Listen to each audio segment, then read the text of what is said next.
comunica e tudo é comunicação. A comunicação, a linguagem, ela estrutura o nosso pensamento, ela dá nome às nossas emoções e ela prediz o nosso comportamento. Todos os problemas de relacionamento que nós temos, a comunicação certamente está na base dos problemas, por onde eles surgem, mas também está diretamente relacionado com a solução desses conflitos, com a solução desses problemas. Principalmente a maneira como nós nos comunicamos. E se a gente pensar e falar sobre relacionamentos, sobre relações humanas, tem alguns elementos que fundamentam esse importante aspecto da nossa vida, mas um fundamental que a gente pode pensar, inclusive uma certa analogia com uma planta, o que nutre a planta, né? Todas as plantas precisam de água, todo relacionamento precisa de comunicação.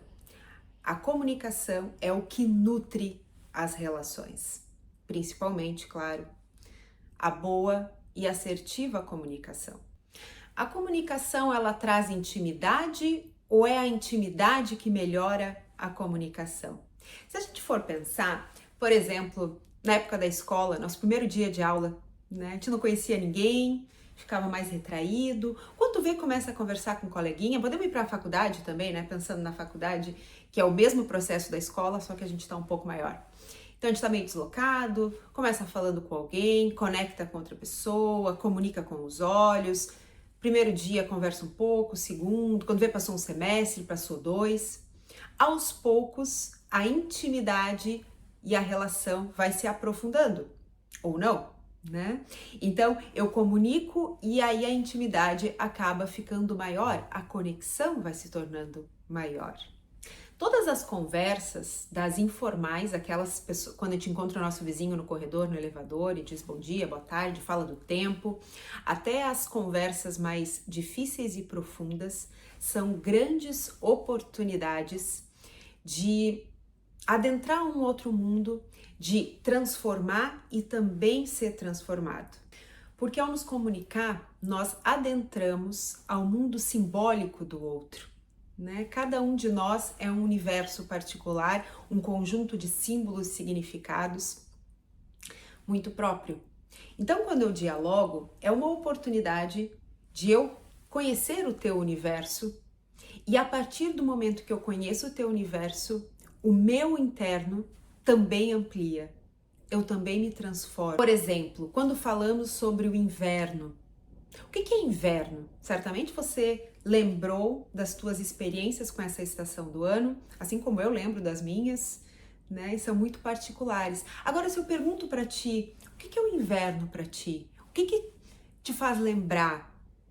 E tu compartilha e eu compartilho o meu inverno contigo, nós temos agora 2 invernos, né? E com essa ampliação do imaginário, do nosso mundo interno, nós ganhamos repertório. E com um repertório mais amplo, a gente adquire também com mais facilidade flexibilidade psicológica. A gente suporta mais as adversidades. Tá, e aí? Como é que a gente faz na prática para se comunicar melhor? Primeiro ponto e fundamental: entre em qualquer conversa assumindo de que você pode aprender algo. Em seguida, esteja presente de corpo e alma. Não esteja falando no WhatsApp, olhando, pensando em outra coisa. Tu vai te surpreender com as coisas que tu percebe quando tu está 100% presente. Na maior parte do tempo a gente perde vários tons, várias camadas da experiência porque a gente não está aqui. Outra coisa, faça perguntas abertas. Por quê? Como? Onde? Pergunta que você tem uma curiosidade genuína. As pessoas adoram serem ouvidas e estão carentes por ouvidos atentos. Então, uma grande oportunidade, além de aprofundar o teu repertório, também de conectar ainda mais com esta outra pessoa. Outra coisa, siga o fluxo da conversa, não precisa ficar programando, tá, o que eu vou dizer em seguida, o que eu vou perguntar. Se você estiver ouvindo, atentamente, as perguntas surgirão a partir do interesse natural. Segue o flow da conversa, que aí vai acontecendo o próprio movimento do diálogo. Quando tu não souber, admita que não saiba. Não hesite em mostrar a tua vulnerabilidade. Nada como ser verdadeiro para conectar verdadeiramente com o outro. Por fim, a comunicação é como uma dança, né? E mais do que o que você diz, é como você diz.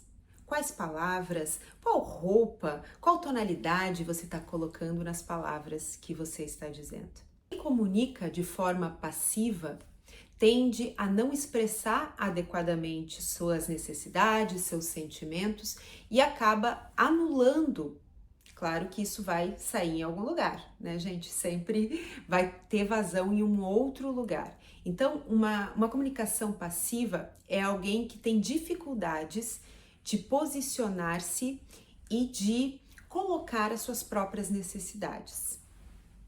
Um outro estilo de comunicação é a comunicação agressiva. É aquela pessoa, que às vezes pode ser eu, pode ser tu também, não necessariamente a gente vai sempre seguir um padrão, né? Em algumas situações talvez a gente tenha uma comunicação mais passiva, em outras mais agressiva, mas quando a gente tem dificuldade de ceder, de ouvir, né? Então a gente tem que estar sempre argumentando, persuadindo, é como se estivesse numa guerra, né? A própria palavra diz, né? Uma comunicação agressiva, violenta.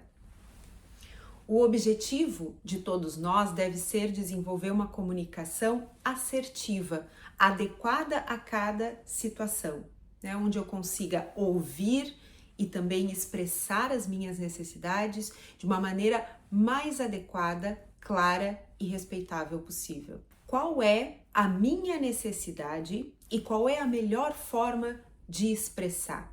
Quando a gente alinha a nossa intenção interna com a forma como eu estou expressando, quando está balanceado, a comunicação é muito assertiva e tende a desenvolver relacionamentos saudáveis. Bora praticar?